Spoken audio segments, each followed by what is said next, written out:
Sa video na ito ay pupuntahan natin ang ilang magagandang pasyalan at paliguan dito sa bayan ng Camarines Norte.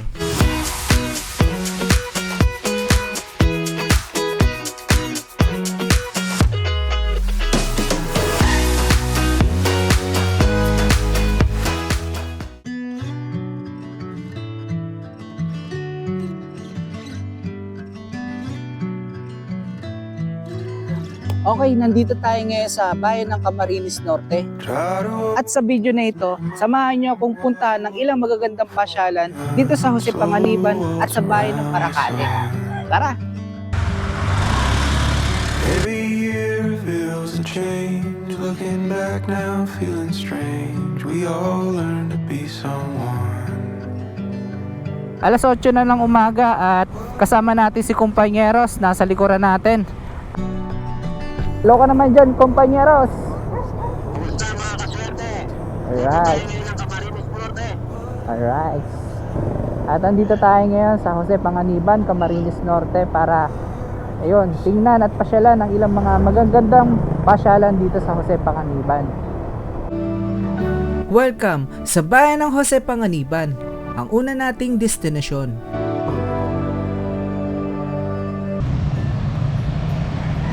At kung mapapansin nyo sa likod ko, ang rebulto na yan, ang dating gobernador ng Jose Panganiban na si Sir Rey Padilla Jr. na dating nanilbihan sa bayan na ito. Ang bayan ng Jose Panganiban ay may dating pangalan na Mambulaw. Sa ibang salita ay manguhukay ng bulawan. Ang ibig sabihin ay ginto.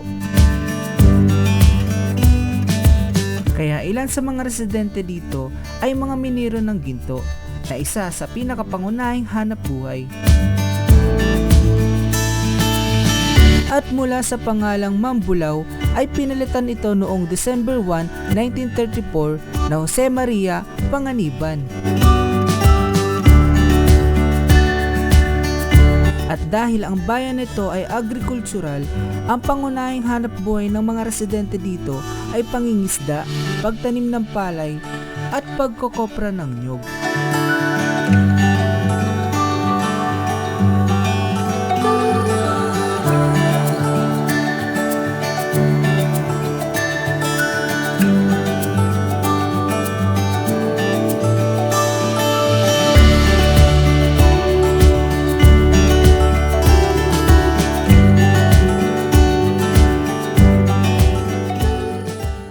At mga 10 to 15 minutes na biyahe lang ay mararating din natin ang isa pang dinarayong pasyalan dito sa Jose Panganiban, ang Turayog View Deck. Tapos na tayo dito sa sentro ng Panganiban. Kapunta naman tayo ngayon sa Turayog View Deck. Tara, samahan nyo kami doon ulit mga kaswerte. Let's go!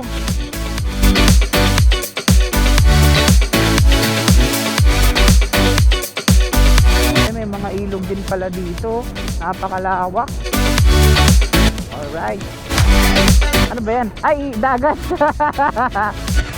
Kanan tayo. Malapit na tayo mga kaswerte. Meron na lang tayong mga 2 kilometers. Mararating na rin natin ang Turayog View Deck. Uy, ang lalim nun.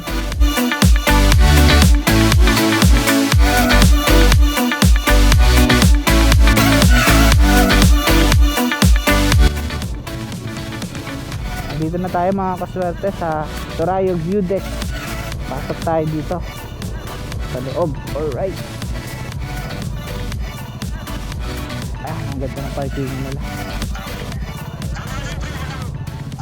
Sa wakas mga kaswerte, narating na rin natin tong isang pinakamagandang pasyalan dito sa Jose Panganiban, ang Turayog View Deck.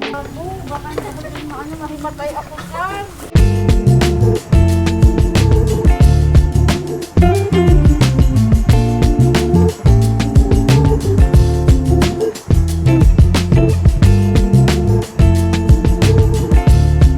Kasama natin ngayon ang isa sa mga nagmamanage dito, si Kuya Buboy. Ayan po, siya. Magandang umaga po. At maraming salamat nakarating kayo dito sa amin. From Cavite, nakarating kayo sa probinsya ng Camarines Norte para makita ang Turayog. Ang Turayog View Deck ay meron 127 na step mula sa receiving area sa main entrance. Kaya handa na ba ang lahat? 127 step? Kayang-kaya yan. Tara!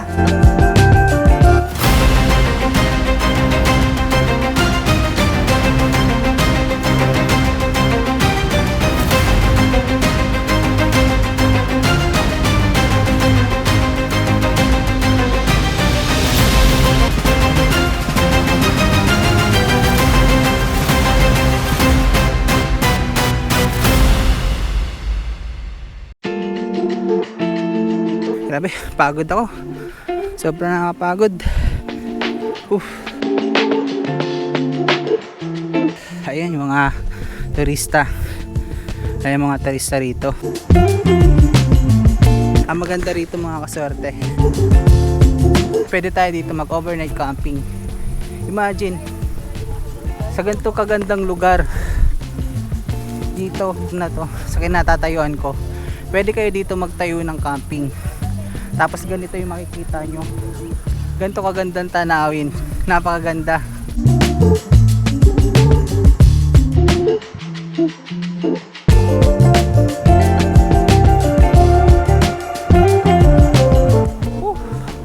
Wow, grabe,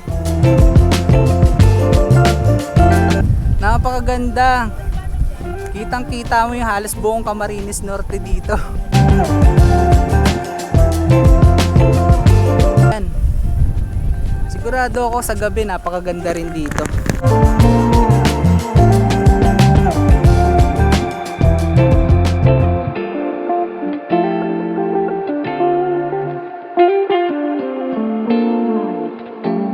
Ang entrance fee natin nag-range ng 30 pesos sa view deck.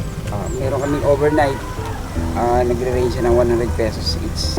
Sa ngayon ang nagagawa lang dito ng mga turista pumupunta, tinitingnan nila yung view ng 360 degrees views ng Turayog View Deck na makikita mo kung saan sumisikat at tumulubog yung araw.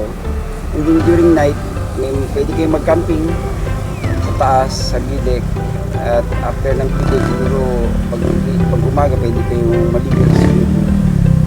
Dahil nga 360 degree view siya, so makikita mo yung Pacific Ocean. Kaya dito naman sa parte dito sa west, yung mga maliliit na island ng Panganiban. Makikita nyo na lang siguro doon pagdating nyo kung ano yung pwede nyo makita. Pero yung land area niya, halos 4 na bayan. Paracali, Linsons, Kapalonga, at ibang part ng Quezon Province. Nakita rin Labo. Mount Labo especially. Mount Labo. Maraming ways ng transportation dito. May pampaserong jeep. 30 pesos lang galing sa terminal. Meron naman mga habal-habal, 50 pesos each. Pag makarating kayo dito. Kahit sa Waze, sa Google Maps, ano na naka-pin na to. Kasi pag pumunta kayo ng Turayog, hindi lang kasi ito yung pupuntahan nyo. So parang start pa lang to para makaikot kayo sa tourism circuit ng Camarines Norte.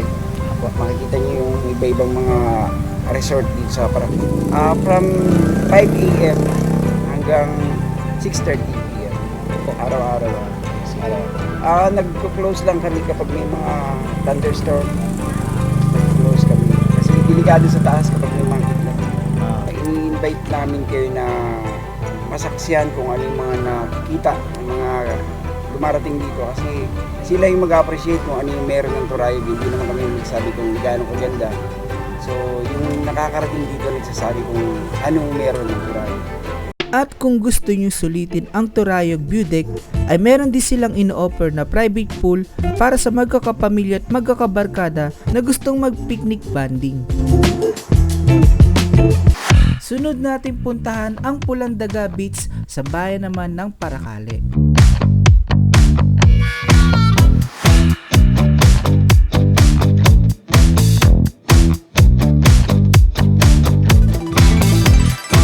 Punta na tayo ngayon sa Pulandaga. Tara, let's go! Another biyahe na naman. Alright, ayan nga pala yung tropa nating si Companyeros na napakabangis ng dalang motor. Alright ka lang ba dyan, Panyeros? Alright, tuloy lang ang biyahe. Samahan nyo kami mga kaswerte at mga kakumpanyeros. Dire-diretso lang. I'll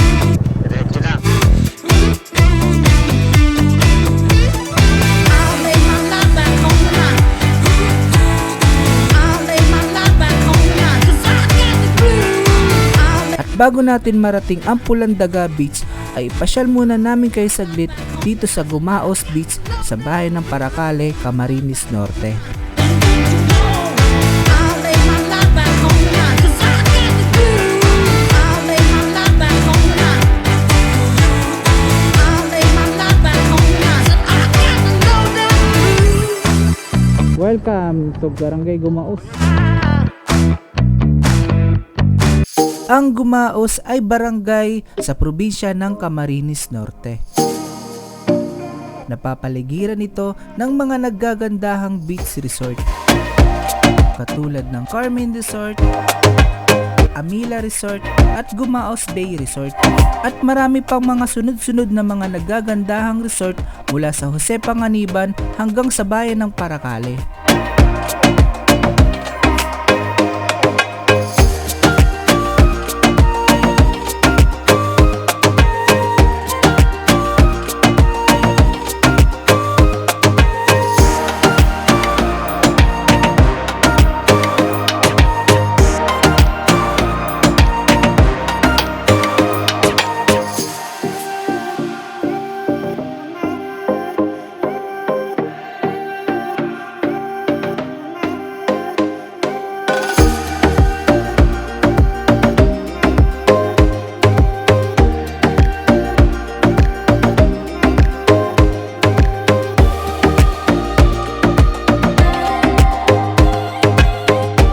Yung mga beach dito mga kaswerte, dugsong-dugsong lang yan sa barangay Gumaos.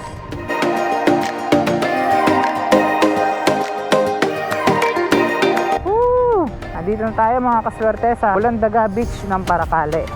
Ayan, nandito na yata yung entrance. At sa wakas guys, nandito na tayo ngayon sa Pulandaga, sa bayan ng Paracale. Eto.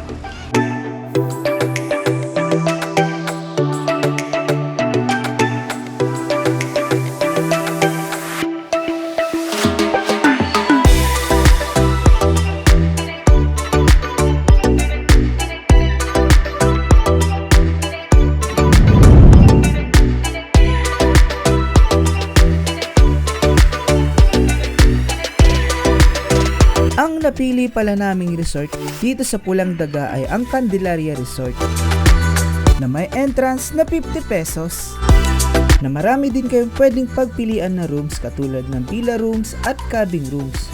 Dito naman mga kaswerte yung parkingan ng mga sasakyan dito sa likod ko. At isa sa nagustuhan ko dito ay kung meron kayong dalang camping tent ay pwede na kayong mag-overnight dito.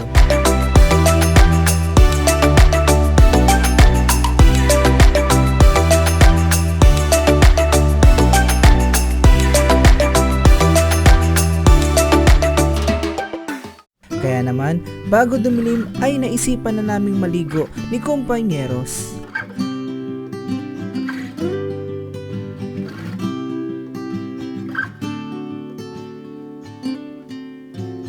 Taking my time as the sun is shining, me and everyone that has come to find. This world is cruel, but there's nothing new.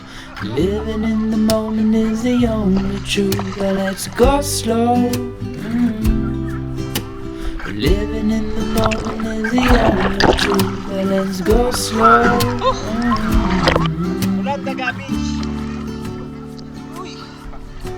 Salted towns are where I'd rather be. They give me love and they set me free. The ocean's tides can't live without the moon. And darling, the same goes for me and you. Let's go slow. Living in the moment is the only truth. Let's go slow. Living in the moment. Hanggang dito na lang natin tatapusin ang ating episode dito sa Jose Panganiban hanggang sa Pulandaga ng Paracale. At bukas sana samahan niyo muli kami sa aming bagong adventure mula sa Daet, Binsons, Labo. sana mga kaswerte, huwag nyo kalimutan mag-like at subscribe sa ating YouTube channel para ma-update ko pa kayo sa ating mga gagawing bagong videos. Thank you! Go slow. Living in the moment is the only truth. Let's go slow. Living in the moment is the only truth.